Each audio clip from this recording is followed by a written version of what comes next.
Hello, everybody. After 3 years and 15,000 miles of outstanding service, it's time to part ways with the McLaren 720S. So I figured it may be interesting to give you the perspective of long-term ownership rather than the usual review that is just about performance and maybe a track day. So how did it perform over 3 years? And I think the three key factors are performance and also reliability and quality, which is something that has been talked a lot about online about McLaren, and also depreciation, which is also something that you hear a lot about McLaren online.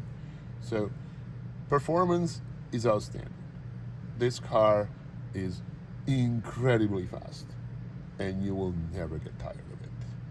It's one of the few cars that does a quarter mile in less than 10 seconds right off the dealer.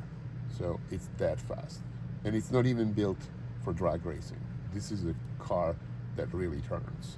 It's lightweight, mid-engine, it really turns on a dime. And the hydraulic suspension is absolutely fantastic. You don't even have to put the car in track mode because the hydraulic suspension keeps it flat all the time. Roll is very, very small, even in the softest configuration. So, especially on the road when the surface is not perfect, it's an awesome feature. So, in terms of performance, I would say it's 6 stars out of 5. It's unbeatable.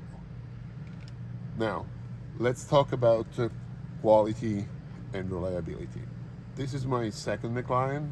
The first one was a 650S that also lasted about 3 years. And I have to say, for both, the quality of build and reliability were really good.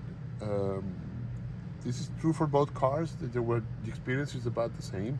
These cars have a lot of sensors, so every once in a while there is some misalignments in the sensors. It happened a couple times with this car, and it's all been taken care of by the dealer and covered by warranty.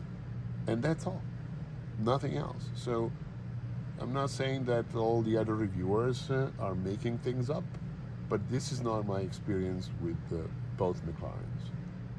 They are as reliable as you could expect them to be.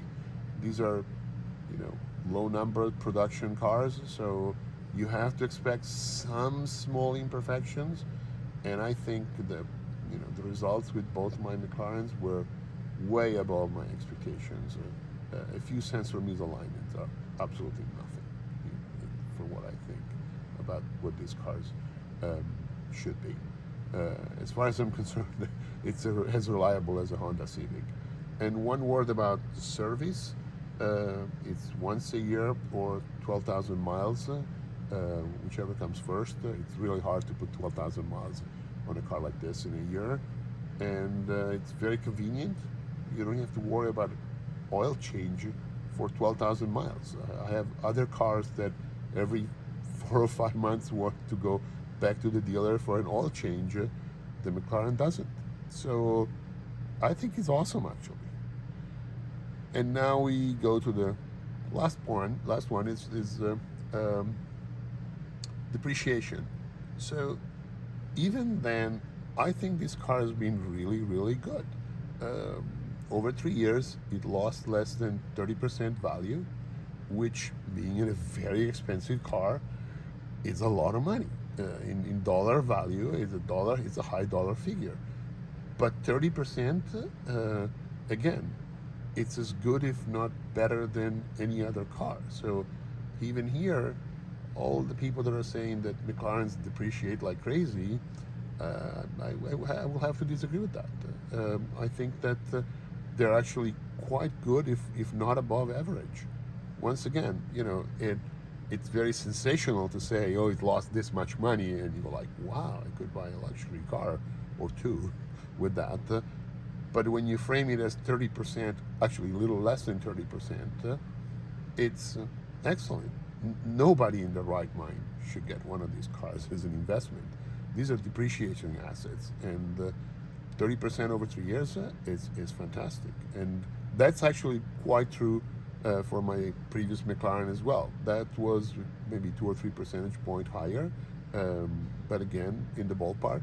So I'm very satisfied about that as well. I feel that this is an awesome car all around.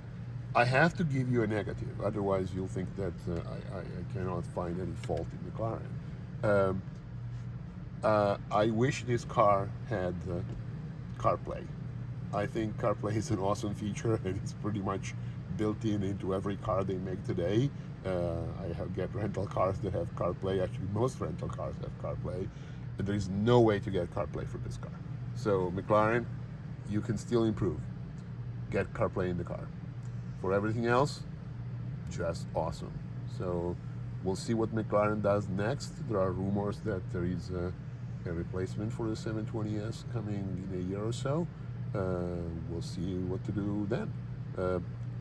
Doing better than this car would be very, very difficult, but McLaren has a history of improving on their already incredible products.